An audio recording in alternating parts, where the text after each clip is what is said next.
Who speaks last? In the last conversation you had, you decided who outranked you within 4 seconds, and you have no memory of doing it. You sat in a conference room, or at a dinner table, or in a crowded hallway, and before a single person finished their first sentence, your brain calculated every rank in the room. You didn't evaluate their credentials. You didn't check their formal title, and you didn't examine their resume. You watched the conversation order. The highest status person in any unstructured group reliably speaks last. When an open discussion begins, lower-ranked individuals feel an immediate subconscious pressure to offer ideas, test the waters, and stake out territory. But the person holding the highest status waits. They absorb the room. And when they finally speak, something extraordinary happens. The entire range of opinion in the room violently collapses toward whatever position they just took. Amy Edmondson's psychological safety research at Harvard demonstrated that when a formal leader speaks first in an open meeting, genuine feedback drops by over 60%. The team retroactively aligns their memory to match the leader's stance. But even without formal titles, human groups naturally self-organize around this law. The person who speaks last isn't just being patient. They are holding the invisible gavel. Check this tomorrow in your next team meeting or family gathering.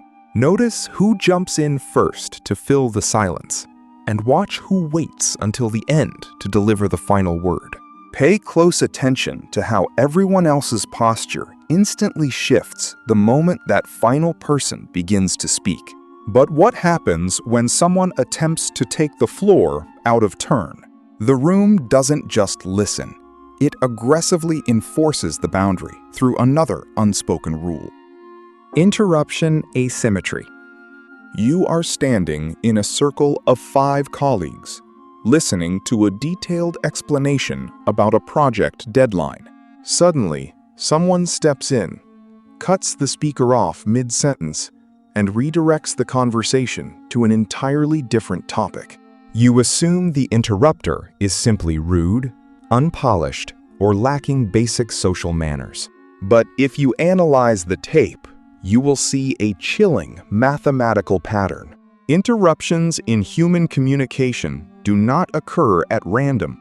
In 1975, researchers Don Zimmerman and Candace West published landmark observational studies on conversational dominance, proving that interruptions flow downward along hierarchy lines with near-perfect predictability. High-status individuals interrupt low-status individuals up to 10 times more often than the reverse. More importantly, when a low-status person attempts to interrupt a superior, the superior typically ignores the intrusion, speaks slightly louder, and forces the lower-ranked speaker to retreat. But when a high-status person interrupts, the lower-ranked speaker instantly yields the floor without even realizing they surrendered. The interrupter didn't violate a rule. They enforced one.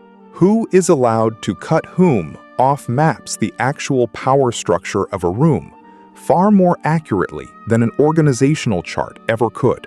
Check this tomorrow during your coffee break or lunch. Track every single interruption that occurs over a 10-minute window. Count who yields immediately and who holds the floor, and you will see the hidden hierarchy revealed in real time. And this invisible hierarchy isn't just written in your words. It is measured in the exact fraction of a second you hold someone's gaze. Who breaks eye contact first?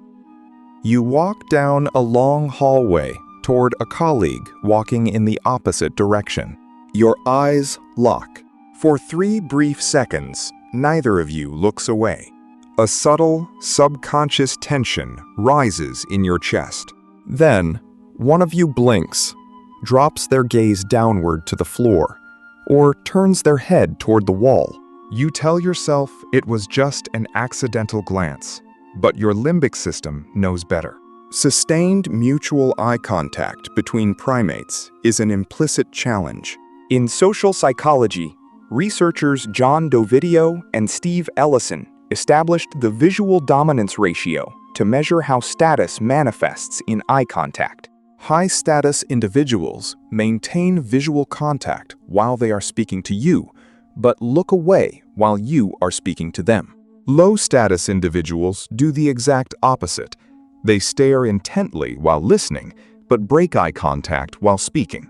When two people meet, the person who breaks eye contact first yields visual dominance. Dropping your eyes downward signals submission. Dropping them sideways signals disinterest. Holding them firm forces the other person to make the calculation. Check this tomorrow, the next time you pass someone in a hallway or step into an elevator. Notice the exact fraction of a second when one of you breaks eye contact first, and observe which direction their eyes move when they yield. Yet even before you lock eyes or speak a word, your physical position in a room has already rearranged who has power over you. The Steinzor Effect. You walk into a conference room for a high-stakes strategy meeting. There are 12 chairs arranged around an oval table. You pick a seat near the middle, drop your notebook, and sit down. You assume where you sit is entirely a matter of personal comfort or luck. But your physical position in space has already determined how much influence you will have over the next hour. In 1950, psychologist Bernard Steinzor discovered a startling phenomenon in group seating dynamics known as the Steinzor Effect. In unstructured circular discussions, people direct their comments disproportionately to the person seated directly opposite them across the table. Physical distance creates direct line-of-sight visual engagement, driving debate and pushback. But the moment a recognized leader enters the room and takes a seat, the entire communication vector instantly reverses. Instead of speaking across the table, participants direct their comments to those seated immediately adjacent to the leader, seeking proxy authority. Seating arrangements rearrange who gets heard before anyone even opens their mouth. Check this tomorrow when choosing your seat in a group meeting. Watch where the highest status person sits and observe how the flow of conversation bends toward the people sitting on their left and right. And while spatial position dictates conversation vectors, your subconscious mind is simultaneously analyzing the acoustic frequency of every voice in the room. Vocal pitch and perceived authority. You are listening to two people present the exact same proposal. Both speakers are using identical words, reading from the exact same slides, and proposing the exact same budget. Yet, you find yourself agreeing with the first speaker, while doubting the second. You tell yourself you are making a rational evaluation of their ideas, but your brain is actually responding to sub-audible acoustic frequencies. In 2012, researchers Casey Klofstad, Rindy Anderson, and Susan Peters published landmark research in the Proceedings of the Royal Society B, demonstrating that lower-pitched voices are universally rated as significantly more competent, dominant, and trustworthy. This biological bias operates across all genders of both speaker and listener, and it measurably predicts leadership selection and election outcomes. But the deeper glitch is how your own body responds. When you speak to someone you perceive as higher status, your vocal folds tighten slightly, raising your fundamental frequency by several hertz. Without knowing it, your voice squeaks upward when you feel subordinate, signaling your submission to the room before you finish your thought. Check this tomorrow when you listen to someone speaking to their boss or a high-status client. Listen to how their vocal pitch subtly rises, and notice if your own voice shifts when you enter a room with authority. And just as your vocal cords betray your perceived status, your relationship with time exposes exactly where you rank. Who waits for whom? You show up 5 minutes early for an appointment. You sit in a waiting area, checking your watch every 60 seconds. 10 minutes pass. 15 minutes pass. The person you are meeting finally opens the door, apologizes with a smooth, practiced smile, and invites you in. You tell yourself they were just busy, but your brain has just absorbed a clear lesson in relative status. Permission to be late is a status commodity. Cross-cultural research by psychologist Robert Levine, detailed in A Geography of Time, proves that while time metrics vary by culture, the hierarchical structure of waiting is identical everywhere on Earth. The tolerance window for lateness scales directly with rank. A low-status individual who arrives 15 minutes late faces severe social penalties or termination. A high-status individual who arrives 15 minutes late is perceived as important, overwhelmed with critical responsibilities, and deserving of patience. The act of waiting forces the subordinate to trade their most finite asset, time, to acknowledge the superior's position.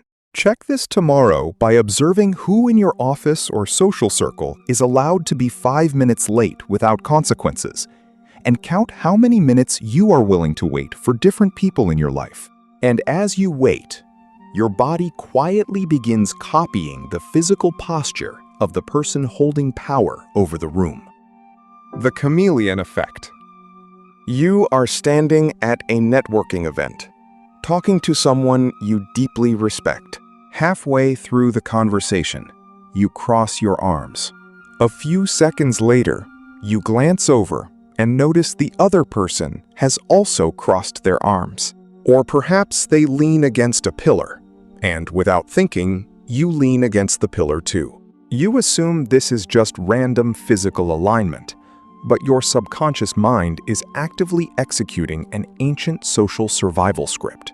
In 1999, psychologists Tanya Chartrand and John Bargh identified the chameleon effect, the unconscious mimicry of postures, gestures, and vocal mannerisms between interaction partners. But the critical status discovery is that mimicry is asymmetrical. Subordinates mimic superiors far more frequently and intensely than superiors mimic subordinates. You unconsciously imitate the posture of the person you want acceptance from, attempting to signal alignment and safety. Being mimicked increases liking and rapport, creating a self-reinforcing loop where lower-status individuals constantly mirror the dominant physical presence in the room. Check this tomorrow by intentionally changing your posture during a group conversation. Shift your weight, touch your chin, or cross your legs, and watch how many people in the circle mirror your movement within 10 seconds. And this physical mimicry is accompanied by a subtle linguistic habit that exposes exactly who holds leverage in a conversation. Name, frequency. Pay close attention to how people address each other in your next conversation. A senior executive walks into the room. Everyone greets them using their formal title or last name, or avoids using their name altogether, referring to them as he or she with quiet reverence. Meanwhile, the executive addresses every junior team member by their first name, repeating it multiple times throughout the interaction. You assume this is just friendliness, but linguistic research reveals a striking inversion. Address form and politeness research, rooted in Penelope Brown and Stephen Levinson's politeness theory, demonstrates that name frequency inverts with status. High-status individuals are named directly far less frequently in dialogue. Their identity is so established that explicit naming feels unnecessary or overly familiar. Conversely, low-status individuals are named repeatedly to direct attention, manage compliance, and reinforce individual accountability. The more often your name is spoken to your face in a group setting, the lower your transactional leverage in that conversation. None of these 8 rules were taught to you in school. All 8 are running in the background right now, shaping every conversation, every meeting, and every relationship you have ever had. The only people who escape these rules are the ones who can step back, recognize the pattern, and name them. If this one landed, there's a companion to it. Same idea, taken somewhere stranger. It's on screen now.